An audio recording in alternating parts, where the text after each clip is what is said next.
दिल्ली में धूम मचाने के बाद अब आ गया है धर्मनगरी काशी में चीकू कैब। जी हाँ, चीकू कैब एक कैब सेवा ही नहीं बल्कि आपके परिवार की सुरक्षा और सफर का बेहतरीन साथी है। चीकू कैब आपको शहर के भीतर और बाहर की यात्राओं के लिए टैक्सी उपलब्ध कराती है। आप उनकी वेबसाइट पर या मोबाइल ऐप के माध्यम से बुकिंग कर सकते हैं। चीकू कैब के कस्टमर केयर से आप अपनी बुकिंग तुरंत कराएं और अपने सफर का अनोखा अनुभव प्राप्त करें। चीकू कैब के प्रतिनिधि आपकी सेवा में 24 घंटे मौजूद।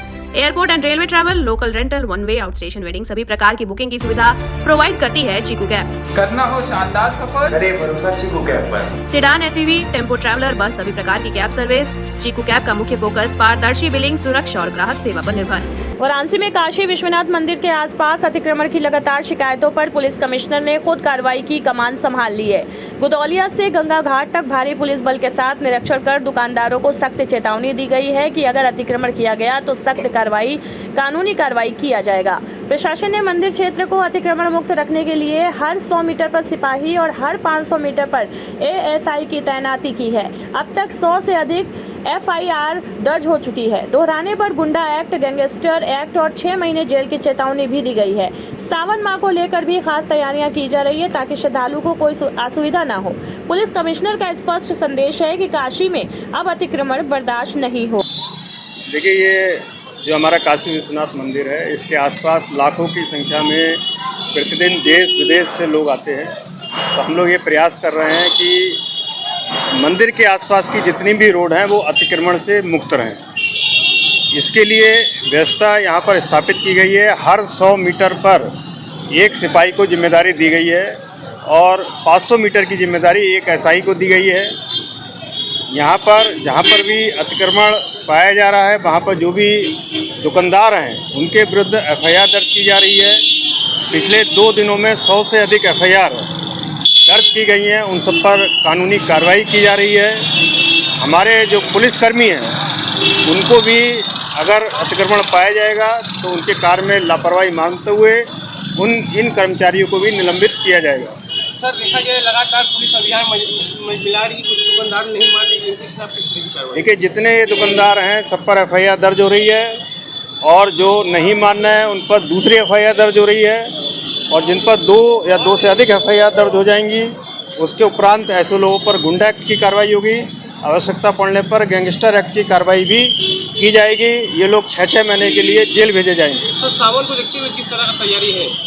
सावन को लेकर के हम लोगों की सभी एजेंसी से कोऑर्डिनेशन बैठक हो गई है। जैसे पलट प्रवाह, यहाँ पर करोड़ों की संख्या में लोग आए थे और हम लोगों ने व्यापक प्रबंध करे थे। उसी तरह के प्रबंध सावन के टाइम में भी रहेंगे और हम लोग ये सुनिश्चित करेंगे कि कोई भी श्रद्धालु को किसी तरह की दिक्कत ना हो, सबको सुगम दर्शन हो। इसकी पूरी व्यवस्था यहाँ पर की जा रही है। काशी विश्वनाथ मंदिर से बास फाटक तक सड़क किनारे हुए अतिक्रमण पर पुलिस ने बड़ी कार्रवाई की। थाना चौक की टीम एक्शन में दिखी और अवैध कब्जे हटाए गए। इस अभियान में काशी विश्वनाथ मंदिर चौकी प्रभारी उप निरीक्षक उमेश चंद्र विश्वकर्मा की अगुवाई रही। साथ में उप निरीक्षक यशवंत सिंह, आलोक कुमार यादव और शुभम शर्मा मौजूद थे। हेड कांस्टेबल अरविंद, दिलीप सिंह और विनोद सरोज, साथी कांस्टेबल भोलू खरवार और सुनील त्रिपाठी ने भी मोर्चा संभाला। प्रशासन साफ संदेश दिया, अतिक्रमण बर्दाश्त नहीं किया जाएगा। बलिया जिले के सिकंदरपुर में महावीरी अखाड़ा जुलूस का अंतिम चरण 27 जून को निकलेगा। ये 5वां और सबसे बड़ा जुलूस होगा जिसमें 24 अखाड़े भाग लेंगे। अब तक 4 जुलूस सफलतापूर्वक निकाले जा चुके हैं। जुलूस में बड़ी संख्या में लोग लाठियों के साथ भाग लेते हैं। इसे शांतिपूर्वक संपन्न कराने के लिए सुरक्षा के व्यापक इंतजाम किए गए हैं। पुलिस के साथ साथ 2 कंपनी पीएससी की तैनाती भी की गई है। डीजे संचालन सुप्रीम कोर्ट द्वारा निर्धारित ध्वनि स्तर के अनुसार ही किया जाएगा। सोशल मीडिया पर भी निगरानी रखी जा रही है। जाति सांप्रदायिक सौहार्द बिगाड़ने वाले पोस्ट पर सख्त कार्रवाई होगी। पुलिस अधीक्षक ने कहा कि जीरो टॉलरेंस की नीति के तहत कानून का सख्ती से पालन कराया जाएगा और किसी भी तरह की लापरवाही या अशांति बर्दाश्त नहीं की जाएगी। जो महावीरी अखाड़ा जुलूस है, ये यहाँ का एक परंपरागत उत्सव है बलिया का। 14 तारीख से निरंतर विभिन्न जुलूस निकल रहे हैं, लेकिन 27 जून को जो महावीरी अखाड़ा का जुलूस निकलेगा वो काफ़ी बड़ा जुलूस होता है जिसमें 24 अखाड़े प्रतिभाग करते हैं और करीब 35-40 हज़ार की भीड़ उस दौरान कस्बे में जलूसों के रूप में रहती है। विभिन्न अखाड़ों के साथ भगवान हनुमान जी की, भगवान श्री राम की वह मूर्तियां रहती हैं तथा लोग ढोल नगाड़े गाजे बाजे के साथ अपने अपने जलूसों को विभिन्न मार्गों से निकालते हैं। परंपरागत रूप से इस जुलूस में लोग लंबी लंबी लाठियां लेकर चलते हैं।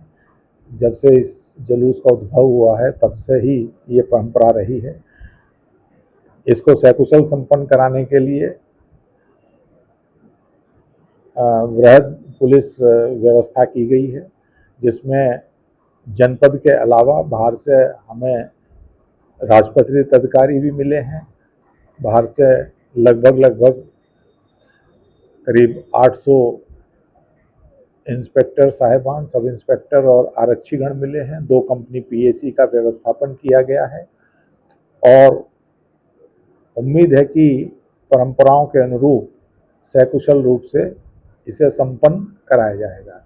एक विशेष इसमें ध्यान रखने योग्य जो हमने सभी थाना प्रभारियों को कहा है, जिसकी पूर्व में भी तैयारी करते वक्त सभी डीजे के स्टेक होल्डर से उनसे कहा गया है कि डीजे जो है, जो माननीय सर्वोच्च न्यायालय की नियत ध्वनि विस्तारक यंत्रों के लिए सीमा निर्धारित है, उसी के अंतर्गत उन्हें बजाएं। अभी तक 4 जुलूसों में लोगों ने उसका अनुपालन किया है। इसमें भी उन्हीं जो निर्देश हैं माननीय सर्वोच्च न्यायालय के, उनके अनुरूप इस व्यवस्था को कराया जाएगा और उम्मीद है कि सब कुछ सकुशल संपन्न होगा। बिहार से भी कुछ डीजे आते हैं, उसको लेकर क्या मानक रहेगा? क्योंकि हाइट ज़्यादा रहती है, उसको क्या रखा गया है? नहीं, इसमें क्योंकि जो त्योहार रजिस्टर है उसके मुताबिक बता दिया गया है। जनपद के सभी डीजे संचालकों की स्थानीय स्तर पर हमारे थाना प्रभारियों से बैठक हो गई है।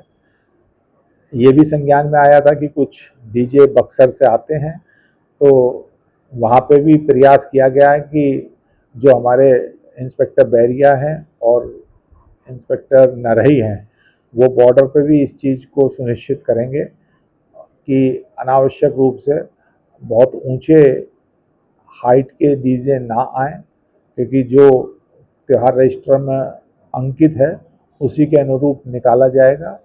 और इसमें लोगों से भी वार्ता की गई है, जो आयोजक, क्योंकि जो 24 अखाड़े हैं, सभी अखाड़ों के आयोजक सामान्य रूप से सिकंदरपुर के ही हैं, उनसे भी इस संबंध में वार्ता की गई है और परंपरागत रूप से हर्ष और उल्लास के साथ मनाते हुए इसे सकुशल संपन्न कराया जाएगा। एक स्पष्ट सख्त निर्देश की अराजक तत्वों को किस तरह से बलिया पुलिस, अगर कोई अराजकता फैलाने की कोशिश करेगा, किस तरह से निपटेगी?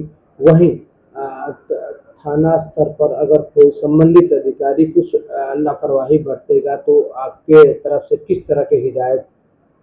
कोई भी लॉ एंड ऑर्डर ड्यूटी हो, उसका पहला रूल है, जो निर्देश दिए गए हैं, जो एसओपी बनाई गई है, जो बुकलेट बनाई गई है, उसके अनुसार जो जो ड्यूटियां लगाई गई हैं समय से खड़ी हो जाएं। स्पष्ट रूप से निर्देश हैं सभी लोगों को कि किसी भी तरह की अराजकता बर्दाश्त नहीं होगी। अभी तक 4 जुलूस निकल चुके हैं, लोगों ने बहुत संयम और सहयोग किया है। उम्मीद है कि आगे भी, क्योंकि लोगों की मानसिकता में भी परिवर्तन आ रहा है और इसके साथ साथ जो सोशल मीडिया है उस पर भी हम लोग पैनी नज़र बनाए हुए हैं। अगर किसी के द्वारा कोई इस तरह का वक्तव्य या पोस्ट दिया गया जिससे कोई जातिगत सद्भाव या सामुदायिक सद्भाव बिगड़ने की संभावना रहेगी या अनर्गल कोई प्रलाप करेगा इस पर, तो उनके विरुद्ध भी कठोर कार्रवाई की जाएगी। अभी विगत कुछ दिनों में कुछ इस तरह के पोस्ट हुए थे जिसमें बड़ी प्रभावी कार्रवाई पुलिस द्वारा की गई है और रूल ऑफ लॉ है वो अपनी तरह बिल्कुल मेंटेन रहेगा और छोटी से छोटी घटना के प्रति भी हम लोगों का जीरो टॉलरेंस की नीति पे हम लोग चल रहे हैं।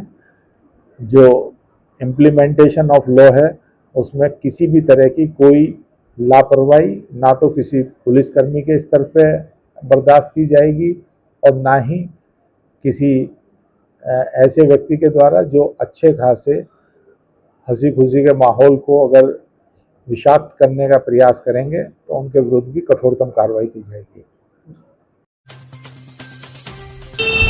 कैंट रेलवे स्टेशन के सामने स्थित विजयनगरम मार्केट में नगर निगम ने गुरुवार को बड़ी कार्रवाई करते हुए 18 दुकानों को सील कर दिया। इस कार्रवाई के विरोध में दुकानदारों ने जोरदार प्रदर्शन किया और नगर निगम पर भेदभाव के आरोप लगाए। दुकानदारों का कहना है कि वो पिछले 60 वर्षों से विधिवत किराए देकर दुकान चला रहे, फिर भी जबरन हटाया जा रहा है। मामले को लेकर दुकानदार हाईकोर्ट पहुंचे और मुख्यमंत्री योगी व सांसद नरेंद्र मोदी से हस्तक्षेप की मांग की है। स्थिति को देखते हुए मौके पर भारी पुलिस बल तैनात रहा।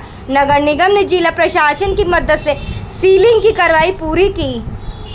ये नगर निगम के द्वारा आज थाना सिगरा क्षेत्र में 18 दुकानें जिसमें अवैध निर्माण की शिकायत आई, उस शिकायत के आधार पर ये सील की कार्रवाई हो रही है। ये कानून व्यवस्था को कायम रखने के लिए यहाँ लगभग 70 के आसपास पुलिस को तैनाती किया गया, साथ ही साथ हमारा पीएसी का भी जवान तैनात है और ये ड्रोन से निगरानी किया जा रहा है ताकि यहाँ कोई अप्रिय घटना ना हो। ये सबको अनाउंस भी किया गया है कि ये जो निर्माण है अवैध निर्माण है उसके लिए हम कार्रवाई कर रहे हैं। ये भी इनको अनुरोध किया गया था ये सरकारी काम में कोई बाधा ना लाने ताकि ये हमारा काम सुचारू रूप से चलते रहे। कितनी दुकानें सील की हैं? ये कुल 18 दुकानें नगर निगम के द्वारा आज सील किया जा रहे हैं और उनके सुरक्षा व्यवस्था के लिए पुलिस यहाँ तैनात है। 18 दुकानें ये थी। 18 दुकानों का इनका आवंटन जो है नगर आयुक्त सर के द्वारा जो है निरस्त कर दिया गया था और निरस्त करने के बाद फिर ताला और चाबी ये लोग ला करके जो है दे दिए थे और उसके बाद 15 फरवरी 2024 को इसको जो है सील कर दिया गया था। उस सीलिंग को तोड़ते हुए इनके द्वारा पुनः जो है नगर निगम द्वारा जो सील किया गया था उसे तोड़ करके पुनः अवैध गतिविधियाँ और दुकान का संचालन करने लगे। दुकान नगर निगम ने नियम शर्तों के तहत दिया था, उस दुकान को इन्होंने 3 तला और 4 तला बना लिया जो शर्तों का उल्लंघन किए हैं। इनको पूर्व में 3-4 बार नोटिस दिया गया, व्यक्तिगत रूप से बुलाया गया, इनसे वार्ता किया गया कि आप लोग जो है नगर निगम के नियम और शर्तें को मान करके उसके अनुरूप अपना संचालन करिए और दुकानों का आवंटन निरस्त किया जा चुका है, उसे जो है ताला और चाबी आप नगर निगम को सौंप दें। किंतु इनके द्वारा ऐसा नहीं किया गया, जिसकी वजह से नगर निगम द्वारा नियमानुसार ये कार्रवाई जो है की जा रही है। सीलिंग की दुकान की सील करते हुए ताला और चाबी जो है नगर निगम में जमा कराया जा रहा है। कार्रवाई क्या होगी इसके बाद? अभी प्रक्रिया क्या होगी? जो नियम अनुसार होगा वही कार्रवाई होगी। मिर्जापुर के थाना मड़ियान पुलिस को बड़ी सफलता मिली है। गुप्त सूचना पर कार्रवाई करते हुए पुलिस ने बिहार के 2 तस्करों को गिरफ्तार किया। ये तस्कर अवैध शराब की बड़ी खेप लेकर आ रहे थे। गिरफ्तारी मड़ियान क्षेत्र के दाती गांव के पास हुई, जहां पुलिस ने चेकिंग के दौरान कुल 480 पैक अवैध शराब बरामद की। गिरफ्तार आरोपियों की पहचान बिहार के जहानाबाद जिले के रहने वाले आकाश कुमार और रंजन कुमार के रूप में हुई है। पूछताछ में आरोपियों ने बताया कि वे बिहार में शराबबंदी का फायदा उठा के महंगे दामों पे शराब बेचते हैं। पुलिस ने दोनों के खिलाफ आबकारी अधिनियम के तहत मुकदमा दर्ज कर उन्हें जेल भेज दिया है। ये मड़ियान पुलिस द्वारा 2 अंतर्राज्यीय शराब तस्कर पकड़े गए हैं, जो 2 ट्राली बैग और एक अटैची में करीब 480 8 PM और ऑफिसर्स चॉइस के टेट्रा पैक लेकर के बिहार लेके जा रहे थे। ये हैं आकाश कुमार और रंजन कुमार, दोनों ही जहानाबाद बिहार के रहने वाले हैं, जो जनपद से शराब खरीद करके और बिहार में तस्करी के वास्ते लेके जा रहे थे। इनको गिरफ्तार किया गया है और इनके विरुद्ध अभियोग करते हुए अग्रिम कार्रवाई की जा रही है। वाराणसी के लोहता क्षेत्र में मोहर्रम पर्व को लेकर गुरुवार को जूनियर हाई स्कूल परिसर में पीस कमेटी की बैठक आयोजित हुई। बैठक की अध्यक्षता डीसीपी वरुणा जोन प्रमोद कुमार ने की। इस दौरान ताजिया जुलूसों में शांति और सौहार्द बनाए रखने की अपील की गई। बैठक में DCP Neetu Kadian, ACP Sanjeev Kumar Sharma, SDM सदर सहित विभिन्न विभागों के अधिकारी मौजूद रहे। बिजली, जलकल, नगर निगम और पीडब्ल्यूडी के प्रतिनिधियों से त्योहार के दौरान मूलभूत सुविधाएं सुनिश्चित करने को कहा गया। स्थानीय लोगों ने सीवर और जर्जर सड़कों की शिकायतें उठाई, जिस पर जल्द समाधान का आश्वासन मिला। डीसीपी ने लोगों से मुहर्रम शांतिपूर्ण ढंग से मनाने और किसी भी अफवाह की स्थिति में पुलिस को सूचना देने की अपील की। बैठक के बाद पुलिस टीम ने क्षेत्र में पैदल गश्त कर सुरक्षा व्यवस्था का जायजा भी लिया। देखिए, थाना लोता और रोहनिया के जितने भी ताजियादार हैं और जितने भी सम्मानित यहाँ के नागरिकगण हैं, उनके समक्ष में हम लोगों ने आज हमारे यहाँ के राजस्व के अधिकारी SDM साहब, बिजली विभाग, जलकल के, नगर निगम के सभी लोग आए हैं और एक बैठक करी है, उनकी समस्याओं को सुना है। जो जो छोटी मोटी दिक्कतें हैं उसको हम लोग त्यौहार में पहले ही हम लोग उसको सॉल्व करा देंगे। साथ ही साथ जो शासन के निर्देश हैं, चाहे वो ताजिया की हाइट को लेके है कि किस प्रकार से उसको हाइट को हमें कम रखना है ताकि किसी दुर्घटना से बचा जा सके, वो भी हम लोग इनको सबको कन्वे किया है। सोशल मीडिया पे किस प्रकार से भड़काऊ चीज़ें नहीं डालनी, वो भी हम लोगों ने सभी को कन्वे किया है। किसी प्रकार से नई परंपरा को नहीं डालना है, वो भी हमने बताया है। कहीं दूसरे रास्ते से नहीं निकलना, वो सारी चीज़ें भी हम लोगों ने बताई हैं। और आगामी जो त्यौहार है मुहर्रम का, उसको हम लोग सकुशल संपन्न करेंगे। पिछले साल से इस बार क्या परिवर्तन रहेगा सर? देखिए, सुविधाओं के लिए जो अभी है सारे विभाग के लोग हैं, छोटी छोटी जो बातें हैं उसको हम लोग युद्ध स्तर पे, चूंकि पिछली बार सिंगल रोड था, अब यहाँ पे हाईवे बन गया है, तो एक सुविधा का ही एक वो है कि लोगों को सुविधा है कि आने जाने में अब सहूलियत हो रही है। बाकी जो छोटी मोटी समस्या उसको भी हम लोग समय से पूर्ण करा लेंगे। धन्यवाद। वाराणसी में गुरुवार को बिजली दरों में वृद्धि और निजीकरण के खिलाफ समाजवादी पार्टी सपा का प्रदर्शन उग्र हो गया। भिखारीपुर विद्युत वितरण केंद्र पर सपा महानगर अध्यक्ष दिलीप डे के नेतृत्व में सैकड़ों कार्यकर्ताओं ने जोरदार प्रदर्शन किया। प्रदर्शन के दौरान गुस्साए कार्यकर्ताओं ने बिजली कार्यालय का मुख्य गेट तोड़कर परिसर में प्रवेश कर लिया। मौके पर पहुंची पुलिस ने बल प्रयोग कर प्रदर्शनकारियों को हटाया। इस दौरान सपा कार्यकर्ताओं और पुलिस के बीच जमकर हुई नोकझोंक। चितईपुर थाना प्रभारी प्रवीण कुमार ने बताया कि बिजली विभाग की तहरीर के आधार पर जांच कर कड़ी कार्रवाई की जाएगी। प्रदर्शन में सपा नेता किशन दीक्षित, ओपी सिंह, पूजा यादव, राहुल गुप्ता, राजू यादव समेत कई नेता और कार्यकर्ता शामिल रहे। उधर उपभोक्ता परिषद और बिजली विभाग के कर्मचारी भी निजीकरण का विरोध कर रहे हैं, जिससे मामला और गरमाया हुआ है। राजनीतिक संगठनों के जुड़ने से आने वाले दिनों में विरोध तेज होने की आशंका है।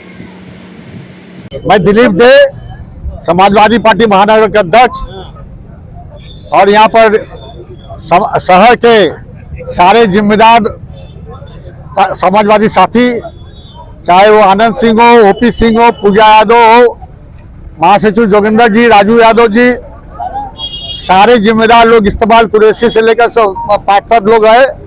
आज हम लोग का कार्यक्रम था कि सरकार के विरोध में, ये सरकार जो बिजली में मूल्य वृद्धि करा रहे हैं उसके विरोध में, ये जो निजीकरण के विरोध में, जो निजीकरण चाहते हैं उसके विरोध में, स्मार्ट मीटर के विरोध में, और जो बिजली का गलत सही बिल आता है उसके विरोध में आज समाजवादी पार्टी के लोग यहाँ आए हैं और सबको एक ज्ञापन दिया गया। अजात शत्रु जो माननीय GM के प्रतिनिधि के रूप में उनको आए, ज्ञापन लिए हैं। ये ज्ञापन राज्यपाल के नाम पर ज्ञापन है और निश्चित रूप से ये लड़ाई अब शुरू हो गई है। आज तो हम लोग का प्रदर्शन ज्ञापन देना था, इसके बाद वार्डों में, क्षेत्रों में समाजवादी पार्टी बिजली विभाग के अत्याचार के खिलाफ जमकर लामबंद होकर आंदोलन करेंगे। इस बिजली का बिल न बनने पाए और निजीकरण न हो पाए, और हम लोग का प्रयास रहेगा कि ये जो बुनकरों का फ्लैट रेट नहीं दे रहे हैं उसके विरोध में ये आंदोलन है। हम लोग इसकी शुरुआत है, अब ये आंदोलन और मजबूत होकर आगे चलेगा। गेट खुला था, गेट तोड़ा नहीं गया। नहीं, गेट तो खुला ही है। गेट का ज्ञापन देने पर क्या आश्वासन मिला है? नहीं, ये ज्ञापन तो वो, ये क्या आश्वासन, इनका तो कोई बात नहीं। इनका ये था कि उसके बाद हम लोग मतलब इसको आगे भेज दें। भाई सरकार के खिलाफ लड़ाई है, क्योंकि उसमें सरकार के, भाई बिजली सरकार दाम बढ़ा रही है, निजीकरण सरकार कर रही है, स्मार्ट मीटर जबरदस्ती सरकार लगा रही है, तो उसके विरोध में या इस बिजली विभाग का कोई उसमें नहीं है। क्योंकि यहाँ पर धरना प्रदर्शन बिजली विभाग का सबसे बड़ा दफ्तर है। बिजली विभाग में आज हम लोग प्रदर्शन करके यहाँ पर आंदोलन को आगे धार देने का काम करेंगे। समाजवादी पार्टी किन भी मुख्य बिंदुओं पे अपना जो है विरोध प्रदर्शन कर रही है? बताए ना, समाजवादी पार्टी के बताए ना। समाजवादी पार्टी आज स्मार्ट मीटर के खिलाफ है, बिजली का जो रेट बढ़ रहा है उसके विरोध में है, क्योंकि जबरदस्ती रेट बढ़ा रहे हैं, निजीकरण कराने जा रहे, हर चीज निजीकरण कराने जा रहे हैं, उन सब के विरोध में मतलब ये आंदोलन है और इसको हम लोग करेंगे। आज से स्थित भगवान जगन्नाथ मंदिर से 350 साल पुरानी परंपरा के तहत भव्य डोली यात्रा निकाली गई। भगवान जगन्नाथ, भाई बलराम, बहन सुभद्रा की डोली जैसे ही निकली, पूरा शहर भक्ति में डूब गया। करीब 5 किलोमीटर लंबी इस यात्रा में 50,000 से अधिक भक्तों ने पुष्प वर्षा की। रास्ते में डमरू दल के साथ जय उद्घोष होते रहे। हर हर महादेव और जय जगन्नाथ की गूंज हर गली में सुनाई दी। डोली यात्रा 80 से चलकर लोहारकोंड, नवाबगंज, कश्मीरीगंज, संकुलधारा होते हुए रथ यात्रा चौराहे तक पहुंची। संकुलधारा पे भगवान की भव्य आरती उतारी गई, जहां बड़ी संख्या में श्रद्धालु और पुजारी मौजूद है। शुक्रवार की भोर में मंगला आरती के साथ रथ यात्रा महोत्सव की अगली विधियां शुरू होंगी। मैं प्यारेलाल मौर्य, रथ यात्रा मेले का सेवादार मुख्य। तैयारी हो रही है यहाँ देखिए, आज 26 तारीख को शहीद उद्यान नगर निगम से रथ को हाथों से खींच के, भक्तों द्वारा खींच के रथ यात्रा चौराहा यूनियन बैंक के पास में लाकर इसकी तैयारी शुरू हो गई है और ये शाम को 4 बजे तक पूरी तैयारी कंप्लीट हो जाएगी। लगभग 4:30 बजे भगवान जगन्नाथ मंदिर 80 से पालकी द्वारा पंडित बेनीराम बाग रथ यात्रा वाराणसी से यहाँ प्रस्थान करेंगे। फिर भगवान का आरती उतारा जाएगा। उसके बाद आरती उतारने के बाद भगवान को आरती भोग करके फिर जो है रथ की पूजन की जाएगी। रथ की पूजन करने के बाद श्री कामना निधि पंचमुखी हनुमान जी पंडित बेनीराम बाग में स्थापित है, हनुमान जी का आरती होगा। आरती करने के बाद फिर रथ यात्रा रथ पे लोग आएंगे और भगवान को रथ यात्रा से चौराहा से महमूदगंज रोड पर चेतमणि ज्वेलर्स के पास में खड़ा किया जाएगा। उसके बाद वहाँ पे जो भी तैयारी अपूर्ण रहेगी उसको पूर्ण कर लिया जाएगा। रात्रि में लगभग 2 बजे के आसपास भगवान को रथ पे विराजमान किया जाएगा। उसके बाद 27 तारीख को भोर में यानी 5 बजे लगभग सूर्योदय के समय है, उसी से मंगला आरती का प्रारंभ होगा और भगवान अपने भक्तों को दर्शन देंगे। क्या क्या लगा हुआ मेले में? मेले में देखिए, मुख्यतः जो है बनारस के अंदर में रथ यात्रा मेला में ननखटाई की बड़ी प्रसिद्धि है। भगवान को ननखटाई और तुलसी दल, लंगड़ा आम है, तरह तरह के लोग अपने भेंट भगवान को ले आके भगवान को भेंट चढ़ाते हैं। तो उसमें मुख्यतः ननखटाई है, लंगड़ा आम है, पंचमेल मिठाई है, यानी भगवान को 56 प्रकार के तरह तरह के लोग अपने अपने भगवान के भाव से लोगों को चढ़ाते हैं। हेट स्पीच मामले में अब्बास अंसारी की सजा पर रोक नहीं, अगली सुनवाई 27 जून को होने वाली है। बता दें कि मऊ सदर विधायक और मुख्तार अंसारी के बेटे अब्बास अंसारी को हेट स्पीच मामले में 2 साल की सजा सुनाई गई थी। उन्होंने इस फैसले के खिलाफ फास्ट ट्रैक कोर्ट में अपील की है। आज हुई सुनवाई में कोई अंतिम निर्णय नहीं हो सका और कोर्ट ने बहस के बाद अगली सुनवाई 27 जून तय की है। उनके वकील दरोगा सिंह ने बताया कि वे अपने मुवक्किल के हितों की पूरी रक्षा करेंगे। ये मामला 2022 के चुनाव प्रचार के दौरान अधिकारियों को धमकी देने से जुड़ा है। दोष सिद्ध होने के बाद अब्बास अंसारी की विधायकी भी जा चुकी है। अब अगली सुनवाई में अदालत अपील पर फैसला सुना सकती है। आज बहस हुई और अब्बास अंसारी की बहस जो है वो आज कंक्लूड हो गई, लेकिन सरकारी वकील साहब ने आंशिक रूप से अपनी बहस किया। अरेस्ट के लिए कल की तारीख लिया। दूसरे प्रत्याशी जो बिंद कुमार जी हैं, उनके भी वकील साहब आज हाजिर हो गए। उन्होंने अपील का मेमो लिया।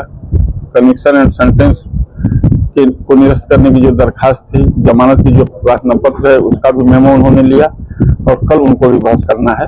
उन्होंने कहा कि कल हम बहस करेंगे। नहीं, फैसला कल नहीं आएगा, कल बहस हो जाएगी। इसके बाद आगे फैसला तो कोर्ट के हाथ में है, कोर्ट जब है देख सकते हैं। एक अपील इलाहाबाद हाईकोर्ट में खारिज नहीं कर दिया गया। यह कहा गया कि साहब यह इस प्रकरण में इनको सजा हो गई है और ये डिसाइड हो चुका है, इस आधार पर वह निरस्त कर दिया गया। पहले से अपील थी। संपूर्णानंद संस्कृत विश्वविद्यालय के योग साधना केंद्र में आज वैश्य सर्व समाज द्वारा विद्यार्थियों के लिए परीक्षा भवन एवं अंतर्राष्ट्रीय छात्रावास में 2 बड़े वाटर कूलर संयंत्रों का उद्घाटन किया गया। इस अवसर पर कुलपति प्रोफेसर बिहारी लाल शर्मा ने कहा, जल ही जीवन है की भावना के अनुरूप ये कार्य विद्यार्थियों के प्रति समाज के समर्पण का प्रतीक है। समाज के अध्यक्ष व उद्योगपति R.K. चौधरी ने कुलपति के कार्यकाल को काशी के लिए अमृत काल बताया। कार्यक्रम का संचालन छात्र कल्याण संकाय प्रमुख प्रोफेसर शैलेश मिश्रा ने किया और वैदिक मंत्राचारण डॉक्टर राजकुमार मिश्र द्वारा हुआ। मंच पर अतिथियों ने मां सरस्वती की प्रतिमा पर माल्यार्पण कर उद्घाटन को शुभारंभ किया। कार्यक्रम में प्रोफेसर सुधाकर मिश्र, दीपक बजाज, उमाशंकर अग्रवाल, अशोक जायसवाल सहित अनेक गणमान्य जन उपस्थित रहे। अंत में दीपक बजाज ने सभी का धन्यवाद ज्ञापित किया। देखिए, काशी में सर्ववैश्य समाज अपने आप में एक महती भूमिका में रहता है। जहाँ भी जिस समाज को, जिस संस्थान को या किसी व्यक्ति विशेष को जब भी किसी प्रकार की आवश्यकता होती है, जो सचमुच में उस व्यक्ति के लिए, उस समाज के लिए, उस संस्थान के लिए आवश्यक है, वहाँ सर्ववैश्य समाज आगे बढ़ कर के काम करता है। और मैं तो इसका साक्षी हूँ। हमारे विश्वविद्यालय में जब भी कोई आवश्यकता हुई, किसी चीज़ का अभाव हुआ, तो सर्ववैश्य समाज खुले दिल से सामने आया और हमारे विश्वविद्यालय के उत्थान के लिए और उस आवश्यकता की पूर्ति के लिए दिल खोल करके इस समाज ने काम किया है।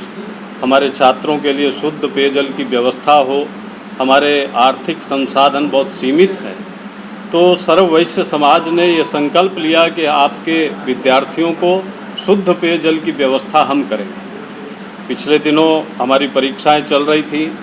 हमारे परीक्षा भवन में पानी के पीने की कोई समुचित व्यवस्था नहीं थी। ऐसे में मेरी चर्चा सर्ववैश्य समाज के इन सम्माननीय महानुभावों से हुई। इन्होंने आगे बढ़ कर के तुरंत एक दिन के भीतर 2 वाटर कूलर तुरंत लगवाए। इसी के लिए हमने समझा कि सर्ववैश्य समाज के साथ बैठ कर के विश्वविद्यालय इस सर्ववैश्य समाज के इस पुनीत कार्य के लिए इनका अभिनंदन करें। इसलिए आज हम इकट्ठे होकर के बैठे।